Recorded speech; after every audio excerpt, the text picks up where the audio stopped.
तो भारत में economic growth का चक्का तेजी से घूम रहा है, खासतौर से सर्विस और मैन्युफैक्चरिंग सेक्टर की रिकॉर्ड तोड़ रफ्तार के चलते अगस्त में फ्लैश कंपोजिट पीएमआई 65 के स्तर को पार कर चुका है। भारत की इस ग्रोथ की कहानी के पीछे सरकार की अहम नीतियों का भी योगदान बताया जा रहा है। इस ग्रोथ के पीछे कौन कौन सी वजहें हैं, क्या ये ग्रोथ विकसित भारत 2047 के सपनों को साकार करने में बड़ी भूमिका निभाएगी, और साथ ही साथ में जो यूएस टैरिफ इम्पैक्ट है इंडिया पर वो किस तरह का है, हमारी इकोनॉमी इस वक्त कितनी रिजिलियंट दिख रही है, उस इम्पैक्ट को सहने के लिए और उससे पार पाने के लिए हम क्या तैयारियां कर रहे हैं, विस्तार से आज हम चर्चा करेंगे। पहले ये रिपोर्ट।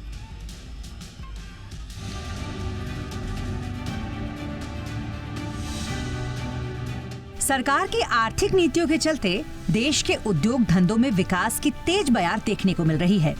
ग्लोबल सिनेरियो की अगर बात करें तो खास करके देश के सर्विस और मैन्युफैक्चरिंग सेक्टर ने ग्रोथ का नया रिकॉर्ड कायम किया है, और यही वजह है कि India composite PMI output index जुलाई के 61.1 के लेवल को पार करते हुए अगस्त में जंप करके 65.2 के लेवल पर पहुंच गया।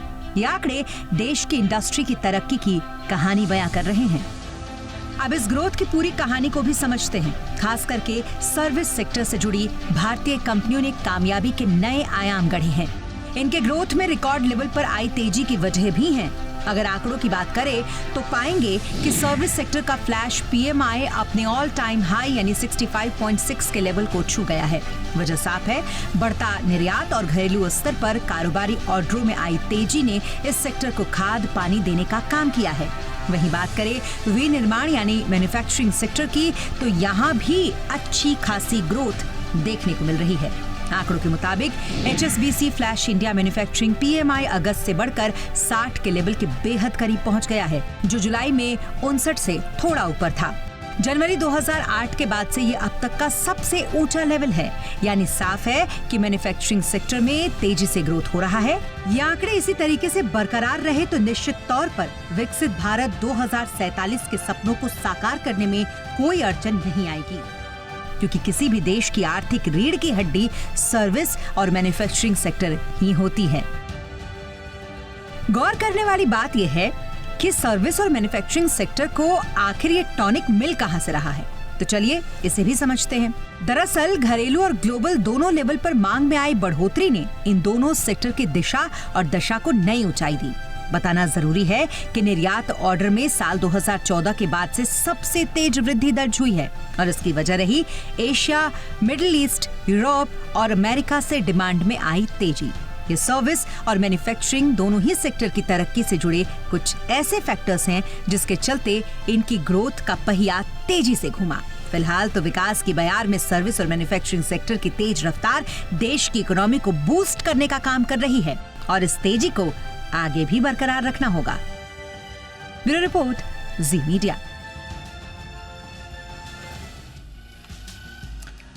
खास मेहमानों का पैनल इस वक्त हमारे साथ जुड़ चुका है।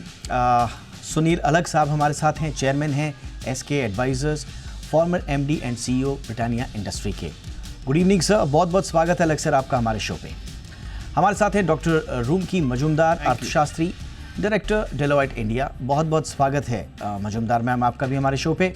हमारे साथ हैं CA Ruchika Bhagat, GST and tax expert. Good evening ma'am, आपका भी बहुत बहुत स्वागत है रुचिका मैम शो पर। अलग सर, चर्चा की शुरुआत आपसे ही कर रहे हैं। इस वक्त आपको इकोनॉमी की स्थिति कैसी दिखाई दे रही है सर? कुछ हमने रिफॉर्म्स के भी अनाउंसमेंट्स किए हैं, GST वगैरह, इन रिफॉर्म्स के इम्प्लीमेंटेशन में थोड़ा समय है अभी, बट दिशा इस वक्त कैसी जा रही है? और ख़ास तौर से अगर मैं ये सारा कंपैरिजन US टैरिफ इम्पैक्ट की चर्चा के मद्देनज़र करूं तो आपका आकलन सर? देखिए, मैं सोच रहा हूं कि ये जो टैरिफ का हिसाब किताब है जो ट्रंप ने किया है वो सिर्फ टेम्पररी है। वो हर एक 3 महीने में बदलता रहता है, जो भी कहना है उसको। तो मैं कहता हूं कि ठीक तरफ जा रहा है। अगर पॉपुलेशन अब एम्प्लॉयमेंट कम हो रहा है तो गवर्नमेंट वहां से भी एक्शन ले रही है। GST में भी रूरल एरिया में डिमांड बढ़ रहा है, अर्बन एरिया में डिमांड बढ़ रहा है, और सब एरिया में जा रहे हैं हम लोग। तो हमें कोई घबराहट की कोई बात नहीं है, बिल्कुल। ये मैं सोच रहा हूं कि ये ट्रंप ने closer to China and Russia कर दिया है। जो भी टेम्पररी है 3-4 महीने 6 महीने के लिए, अब देखो कितना देर तक करेगा। ट्रम्प तो हर एक 3 महीने में अपना राय बदल रहा है। और हमारे डिप्लोमेसी जो जयशंकर जी हैं, उन्होंने कहा है कि देखो रशियन ऑयल तो हम खरीदेंगे ही खरीदेंगे। देखो रशिया हमेशा मेरे साथ रहा है, हमें इंडिया के साथ रहा है, और जो इंडिया के साथ रहा है वो मोदी जी कह रहे हैं कि इंडिया फर्स्ट। जो अगर रशिया ऑयल चीपेस्ट मिल रहा है तो चीप लेंगे, अगर अमेरिकन ऑयल चीपर है उससे तो अमेरिका से खरीदेंगे, मिडल ईस्ट खरीदेंगे, जो भी खरीदना है। देखो ये बहुत ही टेम्पररी है जो भी है। तो मैं कहता हूं कि देखो ultimately we are going to go in the right direction. Modi ji ने कहा है कि भाई इंडिया फर्स्ट। अब देखो we need India, they need, America needs India, China needs India, Russia needs India, there is no question about it. अब जो 1-2 साल के लिए अगर हम चाइना की तरफ जाएंगे तो उसका भी दोस्ती कर लेंगे, रशिया का तो बहुत ओल्ड दोस्ती है।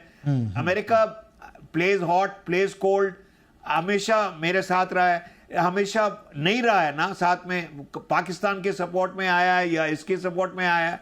तो हमें अपने आप, India is becoming self reliant and that is what is most important. जहां एम्प्लॉयमेंट कम हो रही है बिकॉज ऑफ एक्सपोर्ट टैरिफ, वहीं पे ज्यादा मोदी जी कर रहे हैं। ऑलराइट सर, यानी कि टेलर्ड अप्रोच के साथ हम जा रहे हैं। जहां जहां हमें फिक्स करनी है चीज़ें उनको फिक्स भी किया जा रहा है, और जहां पर गुंजाइशें हैं वहां पर हम काम भी कर रहे हैं। डॉक्टर मजूमदार मैम, क्या वाकई में, मैं थोड़ा सा, क्योंकि हम लॉन्ग टर्म एक सस्टेन्ड ग्रोथ के लिए हमारा जो रोड है उस पर तो हम बात करेंगे ही, बट जो कुछ इमीडिएट जो हमारे जो चैलेंजेस हैं, ख़ास तौर से टैरिफ के बाद ये कहा जा रहा है, हालांकि इतना ज़्यादा एक्सपोर्ट तो हमारा है नहीं, वैसे भी तो ब्लेसिंग इन डिस्गाइज टाइप का हो गया, और उस वजह से कहा जा रहा है कि हमारे जीडीपी पर उतना ज़्यादा इम्पैक्ट तो नहीं होगा, बट स्टिल चैलेंजेस तो हैं, और उसको भविष्य को देखते हुए सरकार ने कुछ रिफॉर्म्स का भी अनाउंसमेंट किया है। तो मैं चैलेंजेस पर ही आऊँगा मैम। अभी आप जो हमारी सस्टेन्ड ग्रोथ के हमारी ट्रैजेक्टरीज हैं उनमें आप मौजूदा चैलेंजेस क्या क्या देख रही हैं? Thank you Deepak ji. जो चैलेंजेस अभी मोस्टली एक्सटर्नल है, और बहुत सारी जो सुनील जी ने ऑलरेडी बात करी हुई है। अदर चैलेंज जो हम लोग देख रहे हैं कि इन्वेस्टमेंट्स नहीं पिकअप कर रही हैं। लास्ट 5 साल में सरकार ने बहुत इन्वेस्टमेंट करी है, और इकोनॉमिक थ्योरी के हिसाब से जब सरकार इन्वेस्टमेंट करती है तो उससे क्या होता है, एफिशिएंसी बढ़ता है, और with crowds and private capital, जो कि अभी तक उतने मात्रा में नहीं हुई है। जबकि हम सभी हर अगर देखा जाए, कॉर्पोरेट सेक्टर की बैलेंस शीट इंप्रूव हुई है, बैंक्स की बैलेंस शीट इंप्रूव हुई है, लेंडिंग कैपेसिटी अच्छी है, इंटरेस्ट रेट्स ऑल टाइम लो हैं, हमारे बहुत सारे इकोनॉमिक फंडामेंटल्स इंप्रूव किए हैं, but somewhere economic sentiments strong नहीं है, बिकॉज ग्लोबल अनसर्टनिटी बहुत ज्यादा डिसीजंस पे मतलब इन्वेस्टमेंट डिसीजंस पे वे कर रही हैं। सो वो एक बड़ा चैलेंज है। इसके लिए आई थिंक सरकार कोशिश कर रही है कि हमारा जो डोमेस्टिक डिमांड है उसको स्ट्रॉन्ग करने को, और अगर 3 रिफॉर्म्स दिए गए थे। एक तो टैक्स एग्जेम्पशन किया गया है, हुआ अर्ली इन द ईयर। फिर मॉनेटरी पॉलिसी में आरबीआई ने ऑलमोस्ट 1% से इंटरेस्ट रेट घटाई है, पॉलिसी रेट, और अभी GST2 रेट। So, ये सब बेसिकली कंजम्पशन को बूस्ट करने की कोशिश किया जा रहा है, क्योंकि अगर कंजम्पशन बढ़ेगा तभी इन्वेस्टमेंट भी आएगी। तो अभी वो डोमेस्टिक डिमांड को वो स्ट्रॉन्ग करने की कोशिश कर रहे हैं, क्योंकि एक्सटर्नल सेक्टर पे बहुत ज्यादा कंट्रोल तो है नहीं, और सप्लाई चेन डिस्ट्रप्शंस की वजह से भी हमारे पे कॉस्ट प्रेशर्स भी आ सकते हैं। अभी थैंकफुली इन्फ्लेशन कम है, सो inflation can be another challenge going forward, but thankfully अभी इन्फ्लेशन बहुत अंडर कंट्रोल है। एब्सोल्युटली मैम, आपने बिल्कुल सही कहा। एक्चुअली जैसा मैं कह भी रहा था कि हमारा अब जिन भी वजहों से हमारा लो ट्रेड एक्सपोजर रहा हो, उसकी वजह से कम भारत की इकोनॉमी क्योंकि डोमेस्टिक ओरिएंटेड है, एक्सपोर्ट टू यूएस भी अगर आप देख लेंगे जीडीपी के 2% के आसपास है, उससे भी नीचे ही होगा, इसलिए इम्पैक्ट नहीं आएगा, उसका प्रभाव नहीं पड़ेगा। निफ्टी 50 कंपनीज़ का भी अगर हम रेवेन्यू देखें तो 9% रेवेन्यू है वो यूएस से आ रहा है सिर्फ, और उससे टैरिफ का प्रभाव कहा जा रहा है कि बहुत सीमित है। डोमेस्टिक कंजम्पशन ही हमारी इकोनॉमी का मुख्य ड्राइवर है, और इसीलिए गवर्नमेंट डोमेस्टिक कंजम्पशन पर अब फोकस कर रही है। इसमें जो एक बड़ा फैसला लिया गया है रुचिका मैम, और वो भी जीएसटी का, जो tax reforms, tax cut, GST reform, इससे कितना इम्पैक्ट आएगा, डोमेस्टिक डिमांड कितनी बढ़ेगी और टैरिफ के प्रभाव कितने कम हो सकते हैं मैम? दीपक जी, अगर आप देखें तो पिछली 2 बार से जो हमारा बजट आ रहा था उसमें गवर्नमेंट ने हमेशा प्रोटेक्शनिज्म पॉलिसी अडॉप्ट की है, माने डोमेस्टिक मार्केट को प्रोटेक्ट करें और डोमेस्टिक मार्केट को ग्रो करें। मे बी ऐसा हो सकता है कि गवर्नमेंट ने ये पहले ही फोर्सी कर लिया था कि हमारा जो जियोपॉलिटिकल वॉर है या फिर जो हमारा टेरिफ वॉर है वो होना है। तो इसके अंतर्गत अगर आप देखें तो गवर्नमेंट ने जो अपनी एमएसएमई स्कीम्स लेके आई, गवर्नमेंट आत्मनिर्भर स्कीम्स लेके आई, उसके अंदर हमारी डोमेस्टिक जो मैन्युफैक्चरिंग मार्केट है वो ग्रो की है, जिसके कारण अगर हम आज कह रहे हैं कि हमारा जो पीएमआई है वो 65 तक पहुंचा हुआ है, या फिर हमारा जो एसएनपी रेटिंग है वो बीबी नेगेटिव से बीबीबी पॉजिटिव पे पहुंच गई है। तो ये सारी चीजें जो है वो ऑब्वियसली गवर्नमेंट ने कहीं ना कहीं फोर्सी की और इकोनॉमिक ग्रोथ की तरफ ध्यान दिया, स्पेशली मैन्युफैक्चरिंग और सर्विस सेक्टर की तरफ। इसी के साथ साथ जीएसटी की भी बात करें तो गवर्नमेंट का ध्यान जीएसटी की तरफ भी था, जिसके अंदर अब गवर्नमेंट ने जो नए चेंजेस लेके आई है, चाहे वो आपकी गेमिंग के लिए हैं, जो नए चेंजेस हैं, हमारा जो टैक्स रेट है 12% और 28% उसको उठाने का है, और ज्यादा से ज्यादा इनफैक्ट 12% के 90% जो प्रोडक्ट आते हैं जो 12% के अंदर आएंगे, गवर्नमेंट चाहती है कि उसको हम 5% के अंदर लेके आए। तो अनडाउटेडली ये डोमेस्टिक मार्केट को और बूस्टअप करेगा। जो परचेजिंग पावर है, अगर हमारी ग्रोथ रेट बढ़ती है तो ऑब्वियसली परचेजिंग पावर बढ़ती है, और परचेजिंग पावर अगर बढ़ती है तो आप कहाँ खर्च करेंगे, आप डोमेस्टिक कंजम्पशन के अंदर आएंगे। और अगर उस पर जीएसटी के रेट कम हो जाते हैं तो परचेजिंग पावर और इंक्रीज होती है। Ultimately again it boost to the economic growth. Absolutely ma'am. अलग सर, अब आपके पास आऊँगा, और जो इम्पोर्टेंट पॉइंट यहाँ पे उठाया डॉक्टर मजूमदार ने कि प्राइवेट इन्वेस्टमेंट नहीं आ रहा है, मतलब अभी थोड़ा सा रिकवरी तो देखी है सर, प्राइवेट इन्वेस्टमेंट थोड़ा बढ़ तो रहा है, बट ये अभी भी सस्टेन ग्रोथ के लिए बड़ा क्रिटिकल है। Public capital expenditure GDP growth को तो ड्राइव कर रहा है, लेकिन प्राइवेट इन्वेस्टमेंट जब तक नहीं आया, वो स्केल अप जब तक नहीं हुआ, तो हम एक लॉन्ग टर्म सस्टेनेबिलिटी की तरफ नहीं जाएंगे। तो ये कैसे बढ़ेगा सर, और उसमें क्या क्या चैलेंजेस हैं? अब देखिए, जो रशिया तो हमारा ब्रिक्स में जो पहले 5 कंट्रीज थे, अब 13 कंट्रीज हो गए हैं, और कभी ज्वाइन कर लिया। देखो, जो भी टेम्पररी मामला है, 3-4 महीने 6 महीने के लिए हम we have to tighten our belts. Private sector भी टाइटन करेगी, consumer must also tighten, and everybody must Titan.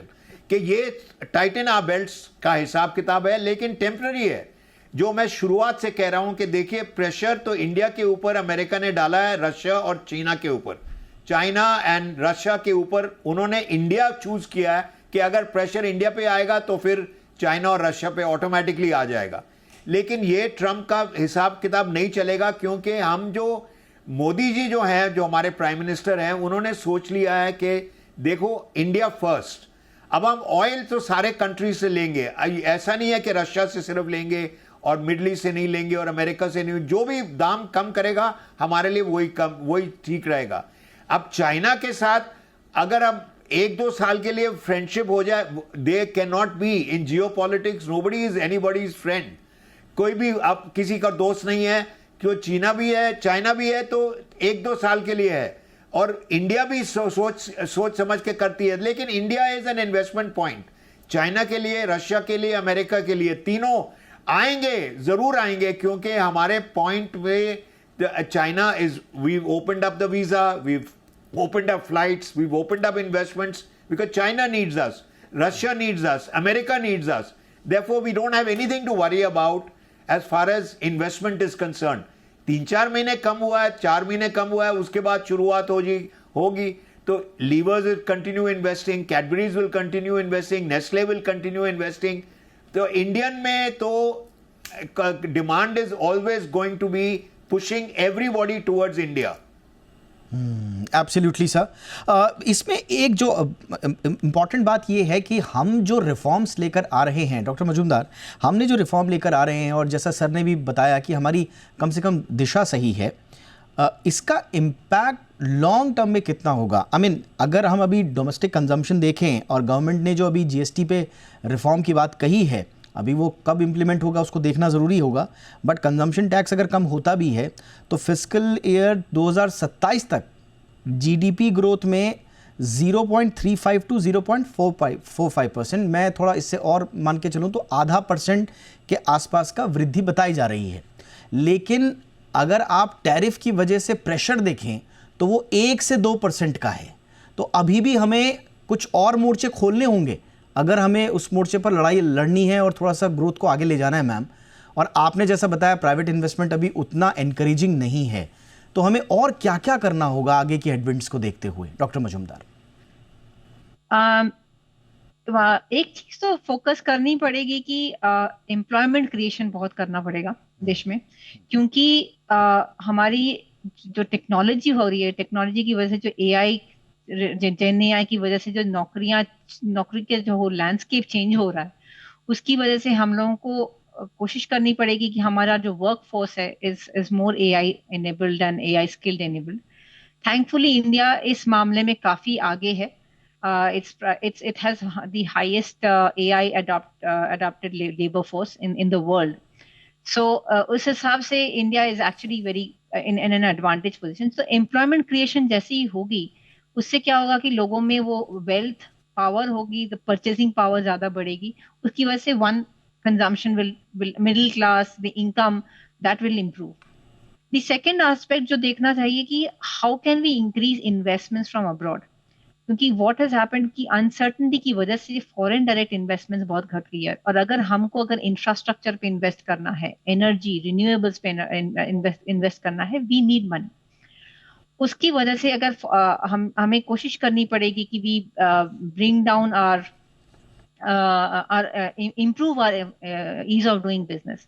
उसके लिए जो रिफॉर्म्स चाहिए, जो लैंड रिफॉर्म्स हैं, द कॉस्ट ऑफ प्रोडक्शन है, जो लॉजिस्टिक्स कॉस्ट है, ये सब हमको जितना हम कर्ज कम कर सकेंगे उतनी हमारी कॉम्पिटिटिवनेस बढ़ेगी। इंडिया उसमें इन सब चीजों में फोकस करना बहुत जरूरी है, तभी हम लोग we will be able to compete with our peers. Absolutely.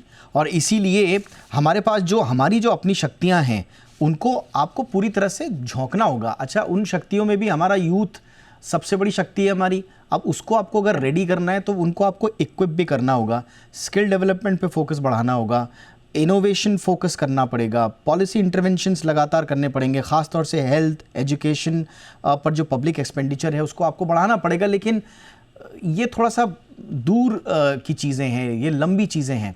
Ruchika ma'am, अभी हमारा सारा का सारा फोकस आ रहा है कि कैसे अब जब हम डोमेस्टिक ओरिएंटेड इकोनॉमी है तो कैसे हम डोमेस्टिक कंजम्पशन को ही बढ़ाएं।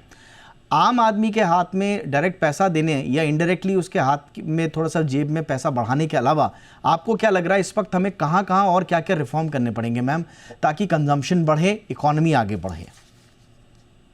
देखिए, जब हम एक सेगमेंट कहते हैं कि आम आदमी के हाथ में पैसा, दूसरा सेगमेंट कहते हैं हम इकोनॉमिक ग्रोथ को, बट अगर हम देखें तो दोनों ही इंटरलिंक्ड है। अगर एक आम आदमी के हाथ में पैसा आता है, उसका स्टैंडर्ड ऑफ लिविंग बढ़ता है, उसकी स्पेंडिंग पावर बढ़ती है, तो अल्टीमेटली इंफ्रास्ट्रक्चर और डेवलपमेंट मैन्युफैक्चरिंग सेक्टर बढ़ता है, और वो सेक्टर बढ़ता है तो अल्टीमेटली फिर हमारी इकोनॉमी ग्रो करती है। तो ये देखें तो ये पूरा का पूरा एक इंटरलिंक्ड है। बट हाँ, एक आम आदमी के अलावा अगर हम देख रहे हैं तो हमारा जो सर्विस सेक्टर है, जो 50% कंट्रीब्यूट करता है, शायद हम उसके ऊपर और फोकस कर सकते हैं, क्योंकि आप एआई टेक्नोलॉजी है। अगर आप देखें, हमारा सर्विस सेक्टर के अंदर ज्यादा से ज्यादा जो एक्सपोर्ट है वो हमारा है टेक्नोलॉजी का, सॉफ्टवेयर का। हम उसके अंदर और बेनिफिट्स लेके आ सकते हैं। गवर्नमेंट इंट्रोड्यूस कर सकती है स्कीम्स ताकि उसके अंदर और बेनिफिट्स आए। साइमल्टेनियसली हमारा जो मैन्युफैक्चरिंग सेक्टर है वो 17% जीडीपी का कंट्रीब्यूट करता है, और गवर्नमेंट एक्सपेक्ट करती है कि इसको 25 to 30% लेके जाने के लिए, मगर 25 से 30% की ग्रोथ, ऑलमोस्ट डबल ग्रोथ के लिए गवर्नमेंट को और स्कीम्स लेके आनी पड़ेंगी। गवर्नमेंट पीएलआई की स्कीम लेके आई है, मेक इन इंडिया है, but apart from this government को शायद और स्कीम्स लेनी पड़ेंगी। अगर इन केस यूएस सपोर्ट नहीं करता तो हम बाकी कंट्रीज को भी एक्सप्लोर कर सकते हैं, जिससे हमारा जीडीपी जो है वो मेंटेन भी रहे और बढ़े भी। और लास्ट हमारा जो एग्रीकल्चर सेक्टर है, उसके लिए तो गवर्नमेंट हमेशा फेवर में रही है, बट स्टिल मेरे को लगता है कि उसके लिए और स्कीम्स लेके आने की जरूरत है, ताकि उसके अंदर भी एक ग्रोथ है। क्योंकि अभी जो ग्रोथ सेक्टर हम देख रहे हैं वो सर्विस सेक्टर है और मैन्युफैक्चरिंग सेक्टर है, बट बेस हमारा फिर भी प्राइमरी सेक्टर ही है, उसको ग्रो करने की जरूरत है। Absolutely ma'am. एक इम्पॉर्टेंट चीज़ जो अलग सर इम्पॉर्टेंट ये है कि हम अपना मार्केट डाइवर्सिफिकेशन भी करें। आपने सही कहा कि भाई हम यूएस के भरोसे कब तक रहें, लेकिन अफ्रीका और साउथ ईस्ट एशिया जैसे नए मार्केट्स को हम तलाश भी रहे हैं और वहाँ पर हमने एक्सपोर्ट को बढ़ाना अभी है भी। लेकिन अभी सर आप क्या चैलेंजेस देख रहे हैं कि हम नए मार्केट्स तलाश उतनी गति से पा रहे हैं? हम हमारी जो FTAs वगैरह हैं, जो बायलैटरल एग्रीमेंट्स वगैरह हैं, क्या वो सही दिशा में जा रहे हैं? क्या हमको यूएस की डिपेंडेंस कम करने के लिए अल्टरनेटिव मार्केट्स की जो तलाश है वो मिल पा रहे हैं? और अगर नहीं तो उनमें क्या दिक्कत आप देख रहे हैं सर?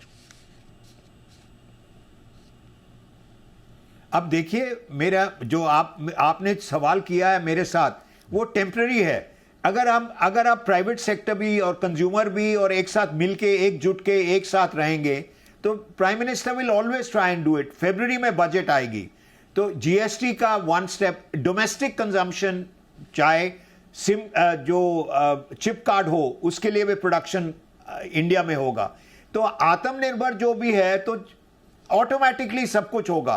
तो 3-4 महीने के लिए हमें सफर करना है तो ऑटोमेटिकली हम सफर करेंगे। तो जो भी देखो, अमेरिका के साथ जो पॉपुलेशन जो एक्सपोर्ट है वो we got a surplus there, about $60 billion surplus है। तो उन्होंने, ट्रंप ने कहा कि भाई वहां पे दे दो, तो नया मार्केट तो करेंगे ना, नया market we will do, but 3 months to that the nation must get together and now we must move forward. तो आधा %, 1%, 0.4%, 0.3% GDP भी कम हो तो so what? We are still the fastest growing nation in the world. But still we need some new markets. तो वो कैसे वो मिल रहे हैं हमें? वो हम सही दिशा में तलाश पा रहे हैं? New markets we are examining.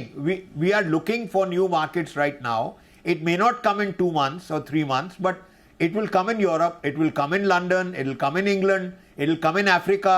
तो 3 महीने के लिए टेम्पररी है ना, वही तुम कह रहे हैं कि इट्स ऑल टेम्पररी। एब्सोल्युटली। एक मेरा आखिरी जो पॉइंट रह गया है, जो हम कह रहे थे कि भाई हमको खुद को तैयार करना होगा। Doctor Majumdar, youth driven growth हमारा फोकस रहेगी आगे, और हमारा जो 120 मिलियन यंग पॉपुलेशन है इंडिया की, वो नॉलेज इकोनॉमी में उसको कहा जा रहा है कि आप योगदान दीजिए जिससे आप डोमेस्टिक मार्केट को बढ़ा पाएँ। लेकिन क्या हम उतने सक्षम हैं? हमने अपने स्कूल्स को क्या उस तरह से प्रिपेयर किया है? हायर एजुकेशन इंस्टीट्यूशंस को क्या उस तरह से प्रिपेयर किया है? टेक्नोलॉजी डिसरप्शन के साथ साथ क्या हमने अपने करिकुलम में उस तरह के इनोवेशंस किए हैं? एकेडमिया एंड मार्केट का जो एक गैप है इस वक्त हमारे साथ इंडिया में, जो सबसे बड़ी प्रॉब्लम हो रही है, जिसकी वजह से हमारे यहाँ अनएम्प्लॉयबिलिटी के इश्यूज आ रहे हैं, तो इस दिशा में क्या हम सही काम कर रहे हैं मैम, या आपको लग रहा है कि थोड़ा और गति बढ़ानी पड़ेगी? सरकार ने इस मामले में कोशिशें शुरू कर दी हैं। If you look at skill India scheme, और कितने AI रिलेटेड बहुत सारे ट्रेनिंग कोर्सेज भी ऑनलाइन अवेलेबल हैं, पर जरूरत है कि government will have to spend a lot on primary education, secondary, tertiary, सब लेवल पे R&D पे बहुत फोकस करना पड़ेगा। और इससे भी है कि ये जो टाई अप है विद यूनिवर्सिटी और इंडस्ट्री का, ये बहुत जरूरी है, क्योंकि क्या होता है कि जो हम लोग पढ़ के निकलते हैं, पर जो रियलिटीज हैं वो बहुत डिफरेंट होती हैं। जो चाहिए उसके लिए we are not prepared, that's why employability की प्रॉब्लम होती है।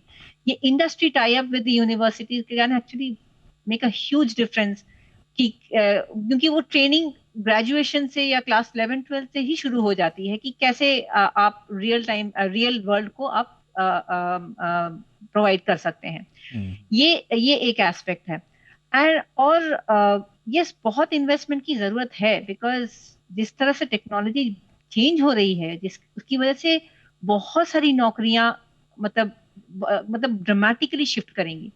बहुत एंट्री लेवल जॉब्स चली जाएंगी, बहुत सारी नई जॉब्स आएंगी, जिसके लिए आप वो स्किल हैज टू बी बहुत जल्दी उनको इम्प्रूव करना पड़ेगा। Absolutely. उसके लिए सिर्फ सरकार ये स्पेंड नहीं कर सकती, इसके लिए प्राइवेट सेक्टर को भी इन्वेस्ट करना जरूरी है।